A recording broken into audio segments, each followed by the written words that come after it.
no friend to me. Wage a war, wage a war, wage a war, wage a war against mediocrity. It ain't no friend to me. Wage a war, wage a war, wage a war, wage a war against mediocrity. It ain't no friend to me. Wage a war, wage a war, wage a war, wage a war against mediocrity. It ain't no friend to me. We are waging war on mediocrity. It ain't no friend of me. It's your boy, the motivational teacher to the masses, coming again to bring you another edition of these hits, high intensity trainings. And today shall be no different. If you would, please reach out, invite your mama, your cousin, them. I'm starting to see the odds add up. If you would, holler at your boy. Don't drop into somebody's house and not say, what up? So holler at your boy. If you're out there, go tell your mom and cousin them, I'm trying to get somewhere. I want you to go with me, because if you can't grow with me, you can't go with me. Let them know your boy has just gone live. This morning, I want to talk to you for a brief moment as I'm sitting here looking at a cloudy Sunday morning, and we're out here at basketball training with my boys. They getting at work, but I did want to pop on this morning for a brief moment and talk about when life happens. Have you ever had a plan and you had your plan mapped out A, B, C, D, E, F, G, all the way down to the smallest minor detail, and you knew exactly how you were going to do it, when you were going to do it, and how you were going to complete that plan? Have you ever had that detailed plan to that degree? And then life happens. I said I was going to go to high school, graduate college, get married, have 2 kids, 3 kids, and by the age of 35, 40, I was going to be in my career doing exactly what I wanted to do. My kids would be in private school. My kids would be living their best life. But somewhere along that plan, life happened. And when life happens, we have to dig deep down on the inside and ask ourselves a question. What is it about life that gives us twists and turns? What is it about life that when I think I almost have it figured out, life happens? Can I be honest with some of us, with all of us, that life happens to us all? It rains on the just as well as the unjust. It's life. And some of us have gotten to a place where we'll have, hey, Mom, thanks for joining us this morning. Some of us have gotten in a place where we're having a pity party with life because life happened to us. We've gotten to a place where I'm discouraged. I'm frustrated. I'm having anxiety. I almost want to give up, but I keep going. But life just happens, and we've got to a place where we believe that we're walking away from our goals, our dreams, our destination, because life happened. And when life happened, I gave up a small piece of me. When it happened, I believed a little less that I could accomplish that goal that I wanted. When life happened, it made me believe that maybe what I initially thought I wanted wasn't for me. When life happens, if there's no preparation mentally, physically, spiritually, financially, if there is no preparation when life happens, it eats away from us from the inside out. And I always say it's not what happens to us, it's what happens in us. And I think truly there is a force in this world that is fighting against your greatness. Why you say that, motivational teacher? Because if greatness was easy, everybody would have it. If greatness was so attainable for the whole world would know and would see, would have that level of greatness. But they don't. You know why? Because life happens to us all. And I believe what's determined whether you can have the promise, I think what determines whether you can have the promise or not is how you maneuver when life happens. Can I still have that same enthusiasm about my goal and my dream when I just got a diagnosis of cancer? Can I still have that same fervor, about my goals and my dreams and about my kids when I just got a call from their teachers and their principal or the prison or a jail, or I heard about what they did? Do I still have the same enthusiasm? Can I remain steadfast, immovable, always abounding in truth when life happens? It's not what happens to you, it's what happens in you. And some of us have allowed these negative experiences. I'm not even going to call them negative experience. I'm just going to call them experiences. And what we do with that experience determines whether it's negative or positive. Believe me, everything, oh my God, I'm about to break bread. Everything that happens to you is for your growth and your maturation, but we allow it to negatively affect what's in us, and it changes the outcome of the situation. I'm breaking bread right now.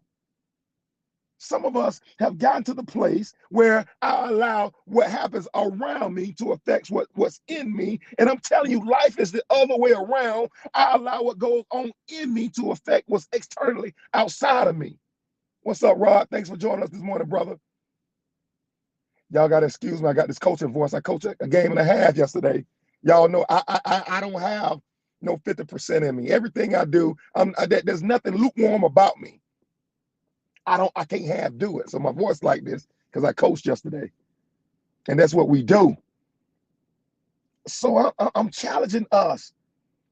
When life happens, I think we need to step back and ask ourselves a question. Why did this happen? What can I learn? And how can I implement? Why did this happen? What can I learn? How can I implement it? When life happens, it's always a lesson of the great I am trying to awaken our I am. I did almost 2 years on that subject. It's always God looking and seeking for us. And sometimes that's the only way he can get our attention. Sometimes that's the only way God can get our attention. If that's the only way he can get our attention, we need to start asking ourselves, even when life is not happening, we should be asking ourselves those same 3 series of questions. And God is always seeking, trying to get something to you. Even when life happens, when it's, oh my God. I remember my mom and I, we were talking about, a month ago. What's up, Robert? Thanks for joining us, bro. We were talking about a month ago, and we talked about when I was 11. I never will forget the day when my grandmother passed away, my mom's mom, when she passed away. Never will forget that day. My cousin Ebony found her at the sink cleaning chicken. Never will forget that day.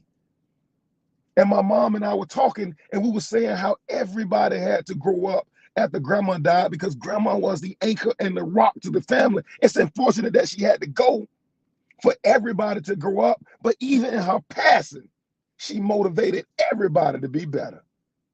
It's unfortunate that she had to leave the earth, but it is fortunate that everybody in our circle leveled up their game because the rock had passed away. What looked like at the time, it was a dark, dark, dark, dark day. But I'm not sitting in the seat without my mom leveling up, without our aunts leveling up, without our uncles leveling up. I saw everybody in the family leveled up their game and saw a responsibility to every other person in the family. My aunts, they level up their game. They start taking care of the next generation. Like everybody leveled up. What I thought was the worst day in history, the worst day, one of the worst days of my life, I see now the fruit from that day. And I'm saying it's not what happens to us, it's what happens in us. How will we level up when life happens? What is your anchor? Oh my God, that's a bread breaking moment. What anchors you? When days go bad, what do you turn to in order to grow and get to the best version of yourself? I'm breaking bread this morning. It's too many of us been out here lukewarm and lollygagging and not focused on life because we've allowed life to happen. And every time life happens, it's eating a little bit of us. But I'm saying it's time to return back to growth. It's time to return back to development. Stop running from the best version of who you're supposed to be because, motivational teacher, it's hard. Life is hard. Stop whining and complaining and get to living. You're going to be here no matter what. Man, we got to be better stewards of the time that we've given. The thing that makes life relevant is that this clock will expire. Watching a basketball, I'm a huge basketball fan. The only thing that makes a game relevant is the clock. The clock creates a sense of urgency. And if you don't realize that you have a clock attached to your life, then you won't play this game with a sense of urgency. People, I'm telling you right now, there is an expiration date attached to your life. It's time to get back to living. I know. Weeping endure for a night. I know we all have mourning seasons. Seasons where things don't go right. Seasons, sometimes you might have to cry yourself to sleep. I totally get it. I understand life happens. It rains on the just as well as the unjust. It happens. But I'm telling you, it's time to tap back in right now. Your clock does not hit pause. I'm breaking bread right now. The mortgage people still calling on Monday. The car payment people still looking for you. You know, you still got to maintain and handle your responsibilities. Why motivational teacher? Because that clock is still ticking. It's the only thing that makes a sporting event relevant. The Super Bowl is today. Imagine playing the Super Bowl without 4 quarters and an expiration time. The first quarter would not matter if there were no time limits on the Super Bowl. But since there are 12-minute quarters, they know when that last second go bing, that if I want to win the Super Bowl, I better recognize that clock from the first all the way to the fourth. And I'm challenging you to see your life as an expiration clock. When life happens, I can't take too many days off. I can't stop making plays.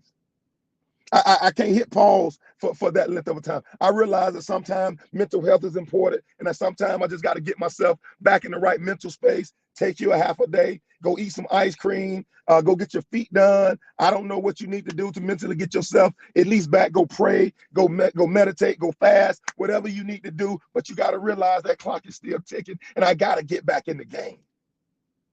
I got to get back in the game. I cannot keep dodging my responsibilities for this life. God is, boy, you're here on purpose. God is giving you this. And I said that.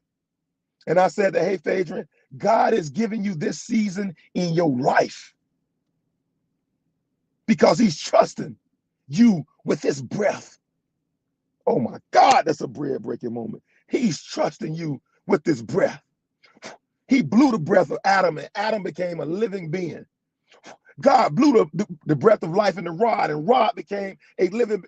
God blew the breath of life in Margarita and Phaedra, and they became. And God is trusting you with his breath in this season of your life. Man, we got 2 choices. We got 2 choices in this life. I am going to break bread. We can choose the easy route, that we just do what's comfortable. We just do what feels good. We follow our emotions. We follow our head. We can do that. You can choose the easy route. And I mean, and you choosing the easy route, you'll be able to pay your bills. You know, you'll live paycheck to paycheck. You'll escape hell, fire, brimstone.